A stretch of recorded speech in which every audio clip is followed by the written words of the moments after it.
আসসালামু আলাইকুম প্রিয় দর্শকবৃন্দ, সবাই কেমন আছেন? আশা করছি সকলে অনেক ভালো আছেন। সবাইকে আরও একবার আমন্ত্রণ জানাচ্ছি আমার ইউটিউব চ্যানেলে নতুন একটি ভিডিও দেখার জন্য।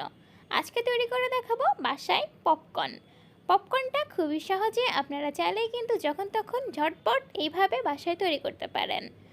পপকর্ন তৈরি করার জন্য যে ভুট্টাগুলো ব্যবহার করতে হবে সেই ভুট্টাগুলো কিন্তু ছোট দানার ভুট্টা হতে হবে। যে বড় দানার ভুট্টাগুলো পাওয়া যায় সেই বড় দানার ভুট্টাতে কিন্তু পপকর্ন হয় না। এই জন্য ছোটো দানার যে ভুট্টাগুলো বাজারে পাওয়া যায় সেই ভুট্টাগুলো দিয়েই পপকর্ন তৈরি করতে হবে। এখন এই ছোটো দানার ভুট্টাগুলো দিয়ে আমি পপকর্ন তৈরি করে নেব।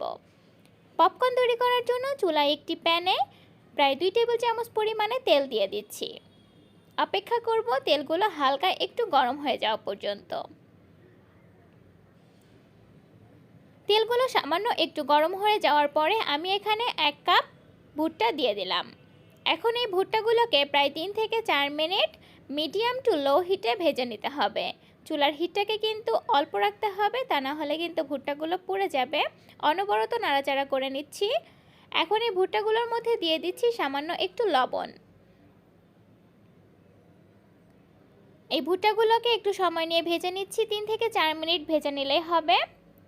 প্রায় 3 থেকে 4 মিনিট ভেজে নেওয়া হয়ে গেলে আমি একটা ঢাকনা দিয়ে ঢেকে দিয়েছি। আর পপকর্ন তৈরি করার সময় কিন্তু অবশ্যই ঢাকনা দিয়ে ঢেকে দিতে হবে, তা না হলে কিন্তু চারিদিকে পপকর্নগুলো ছিটে ছিটে পড়ে যাবে। আর ঢেকে দিলেও কিন্তু পপকর্নটা খুবই অল্প সময় তাড়াতাড়ি হয়ে যায়। দেখতেই পাচ্ছেন একে একে কিন্তু ভুট্টাগুলো ফেটে পপকর্ন বের হতে শুরু করেছে। অল্প কিছুক্ষণের মধ্যেই কিন্তু সবগুলো ভুট্টা ফুটে পপকর্ন তৈরি হয়ে যাবে। অপেক্ষা করব সবগুলো ভুট্টা ফেটে পপকর্ন তৈরি হওয়া পর্যন্ত।